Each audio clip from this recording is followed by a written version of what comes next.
वाकयुद्ध रंगलेलं दिसलं. असं नाही, साधारणपणे GR बद्दल पालकमंत्र्यांनी उल्लेख केला.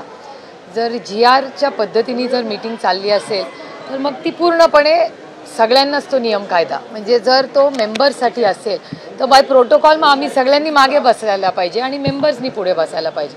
त्यामुळे मी स्वतःही DPTCच्या पूर्ण GRचा आज अभ्यास करणार आहे, कारण का अनेक वर्ष गेले 18 वर्ष आम्ही सगळेच आमदार खासदार येतो. संग्रामदादा आणि मी एकत्रच आमदार खासदार झालो आणि प्रत्येक मीटिंगला येऊन आम्ही अनेक वर्षात मागण्या केल्या आहेत, मागण्या मान्यही झाल्या आहेत. त्यामुळे पहिल्यांदाच इतकं सविस्तर त्या GRचं वाचन झालं.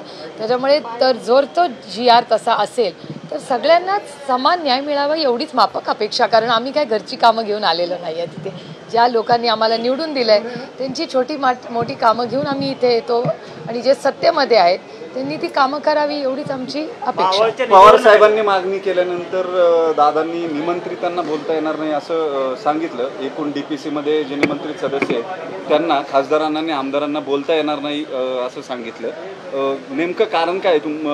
खरंच तांत्रिक बाब तशी आहे की जाणीवपूर्वक पवार साहेबांनी जी मागणी केली मला असं वाटतं GR बघूया, कारण मला आठवतंय मी बीडचा पालकमंत्र्यांचं मी बघितलं, पालकमंत्र्यांच्या शेजारीच खासदार बसले होते, तुमच्याच चॅनलवरती दाखवलं. त्यामुळे अनेक ठिकाणी मला आत्ताच श्रीरंग बारणेजी असं सांगत होते की रायगडला ते जेव्हा मीटिंगला बसतात तेव्हा एक प्री मीटिंग असते आणि एक मीटिंग असते. त्याचा उल्लेखही त्यांनी केला की रायगडला आमची एकच मीटिंग, 1 तासाचीच मीटिंग असते आणि त्याच्यात पालकमंत्री आम्हाला आधी बोलून घेतात, आमची सगळी कामं समजून घेतात, मग आम्ही निधीचं नियोजन करतो आणि मग निर्णय होतात. आणि गेले अनेक वर्ष आमच्या सगळ्यांचाच अनुभव DPTCचा चांगलाच राहिलेला आहे. पहिल्यांदाच असं झालं आहे की मला आणि अमोलदादांना आणि आम्ही श्रीरंग बारणेंचंही मार्गदर्शन घेतलं, कारण जर ते आमच्याकडून काही कमी राहत असेल, कदाचित असंही असेल की अमोलदादा माझ्याकडून काही कमतरता होत असेल की श्रीरंग बारणेंना जास्त झुकतं माग दिलं जातं, म्हणून आम्ही त्यांचंही मार्गदर्शन घेतलं की तुम्ही आम्हाला गाईड करा की आणखी निधी मतदारसंघात कसा आणायचा. सुनील शेळकेंबरोबर तुमची काही खटकाखटकी झाली निधीवरून? नाही, त्यांनी पूर्ण माझं ऐकलं नाही. मी असं म्हणले मावळला दिलं त्याबद्दल आमचे आभार आहेत, कारण का मावळ ही महाराष्ट्राचा आणि जिल्ह्याचा महत्त्वाचा मतदारसंघ आहे. जो न्याय तुम्ही मावळला देता तोच आपण बारामती आणि शिरूरला द्यावा एवढीच अपेक्षा होती. तर ते नाराज झाले, ते म्हणले बारामतीला खूप आत्तापर्यंत दिलं आहे, तेव्हा आम्ही कुठे बोललो.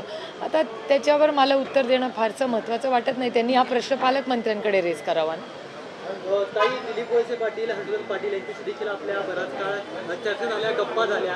निवडणुकीनंतर या सगळ्या चर्चा गप्पा झालेल्या. मी माझं राजकारण आणि वैयक्तिक संबंध नेहमीच वेगळे ठेवलेले आहेत. माझ्या सगळ्या पक्षांमध्ये दिल्लीमध्येही अतिशय चांगले संबंध, कारण की ही लोकशाही आहे. हे माझी सगळ्यांची लढाई ही वैचारिक आहे. मी कुठलीही लढाई कधीही वैयक्तिक म्हणून लढत नाही. दिलीप वळसे पाटलांना मी अनेक वेळा भेटते. हर्षवर्धन भाऊचे आमचे कौटुंबिक संबंध 5-6 दशकाचे. दादांनी तो वाचून दाखवल्यानंतर त्या अर्थात सांगितलं तो कायदा, पवारांनी त्याच्यानंतर साहेबांनी त्याच्यानंतर प्रश्न देखील विचारला नाही. शक्य असेल ना, मग जे पालकमंत्री म्हणतात ते योग्यही असेल.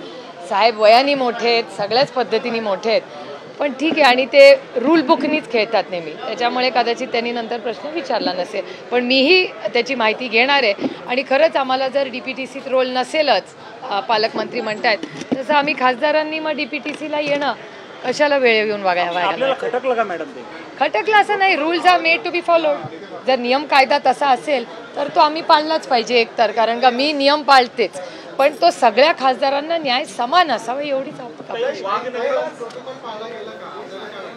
मला नाही माहिती, ते जर म्हणत असतील प्रोटोकॉलप्रमाणे मेंबर्स पुढे बसायला पाहिजेत तर आम्ही राजी खुशी मागे बसू. जो प्रोटोकॉल असेल तो पाळलाच पाहिजे. अरे गो नाव.